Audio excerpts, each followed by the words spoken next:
बिबट्यांच्या वाढत्या हल्ल्यांच्या पार्श्वभूमीवरती आज पुण्यात बैठक घेतली. काय नेमकं बैठकीमध्ये आढावा घेण्यात आलेला आहे? बाब अशी की प्रामुख्याने आपण जुन्नर आणि शिरूर तालुक्याचा विचार करता साधारण 85च्या घरात मी इथे आलो, तर इथे सगळी ओसाड जागा होती. जुन्नर तालुक्यामध्ये जे 4 मोठे धरणं झाली, त्याच्यानंतर त्या ठिकाणी ऊसाची लागवड मोठ्या प्रमाणात झाली, हॉर्टिकल्चरची झाली, भाजीपाला लोक लावायला लागले आणि कालव्यामधून इतक्या मोठ्या प्रमाणामध्ये पाण्याची उपलब्ध झाले की त्या ठिकाणी जंगल सादृश्य त्या ठिकाणी परिस्थितीमध्ये वाड्या वस्त्या हे जंगलामध्ये आल्या. म्हणजे पूर्वी त्या ठिकाणी जंगल नव्हतंच. परिणामी सुरुवातीला जंगलामध्ये सशी, कोळे, लांडगे हे जे प्राणी जर उपलब्ध झाले तर त्या ठिकाणी वाड्या वस्त्यांकडे कुत्र्यांवर झडप घालायला बिबट्या येत नव्हता. परंतु आज त्या भावनेतून तो यायला लागलेला आहे.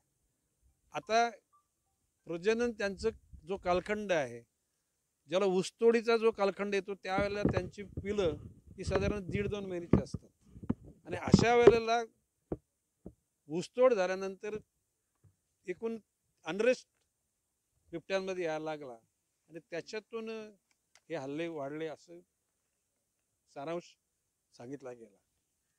आता ह्याकरता प्रामुख्याने पुणे जिल्ह्याकरता 200 पिंजरे अगोदरचे होते, आता 1000 पिंजरे अधिक वाढवलेले आहेत. ते नुसते पिंजरे लावून नाही तर पिंजऱ्यामध्ये शिकार ठेवायला लागते, त्या ठिकाणी बकरा ठेवायला लागतो, कोंबडा ठेवायला लागतो. आता प्रश्न असा की कुत्र्याला बकऱ्यांना सुद्धा नाग बळी देऊ नये अशा प्रकारची धारणा असलेले सुद्धा प्राणी मित्र या देशामध्ये आहेत आणि त्यांनी त्याच्यावर ऑब्जेक्शन घेतलेलं आहे. तर आता त्या सर्व गोष्टी करताना म्हणजे पिंजऱ्यामध्येच जर बकऱ्यामध्ये असेल तर तो बकऱ्याला एका प्रोटेक्शनमध्ये आणि तो बिबट्या एका प्रोटेक्शन म्हणजे पिंजऱ्यामध्ये दोन्ही अडकले जातील. आता इतके 1200 पिंजरे लावले म्हटल्यानंतर त्या ठिकाणी त्यांच्याकरता शिकार ठेवली पाहिजे. म्हणजे बकरे किंवा मांजरं ही आपली तुमची कोंबडे तर कुत्र्यांना ठेवता येणार नाही, कारण ते प्राणीप्रिय लोकांना ते मांजरं पण ठेवता येणार नाही. तर बकरे आणि कोंबड्यांना खाद्य घालणारी माणसं पाहिजेत. एकूण आता ऊन तापल्यानंतर त्यांचं उन्हापासून रक्षण पण करायला पाहिजे, त्यांना पाणी दिलं पाहिजे. आणि म्हणून आता तिथल्या लोकल ज्या तरुणांनी या मोहिमेवर सहभाग घेण्याची इच्छा व्यक्त केली, त्या लोकांना सहभागी करण्याचं निश्चित मी सूचना दिलेल्या आहेत.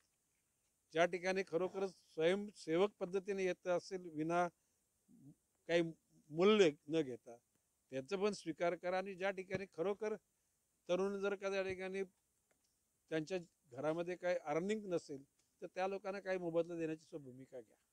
हा पकडण्याचा प्रकार झाला. आता सॅटेलाइटच्या माध्यमातून आर्टिफिशियल इंटेलिजन्स या माध्यमातून काही ट्रॅप कॅमेरे लावले जाणार आहेत आणि साधारणपणे 1 किलोमीटर अंतरावर एक 1.25 लाख रुपयाचा यंत्र तो लावला तर एका गावाला जसं बिबट्या तिथे आला किंवा ऑटोमॅटिकली त्या ठिकाणी सायरन वाजणार आहे आणि त्या सायरन वाजल्यानंतर लोक अलर्ट होतील.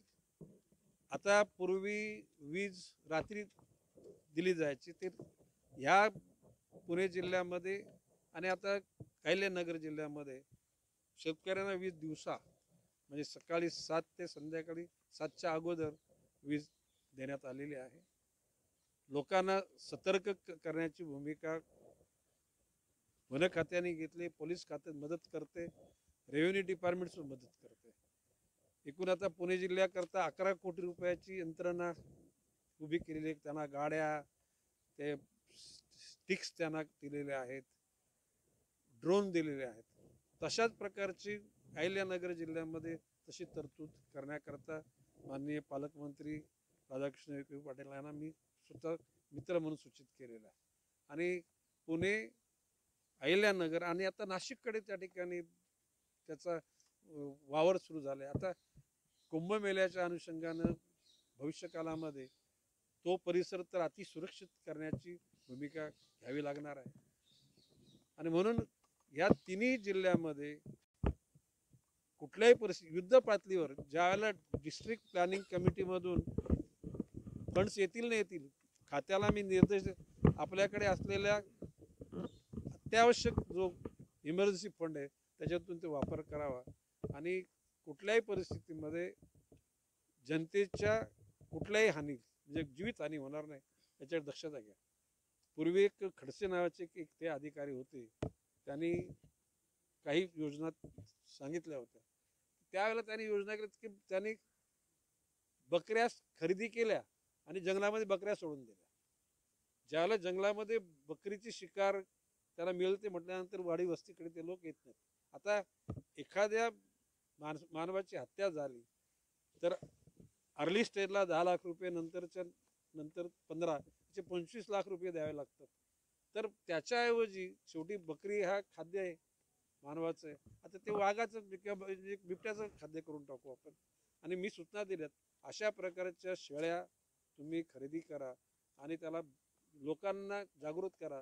एक कसा कलर ठेवा त्याच्या किंवा ह्या देवाच्या शेळ्या आहेत. देवाचे म्हणजे लोकांना हल्ले त्यांच्यावर होऊ नयेत म्हणून. जसे आपण गावामध्ये एखादा नंदी असतो, तो गावची लोक त्या नंदीची पूजा करतात ना.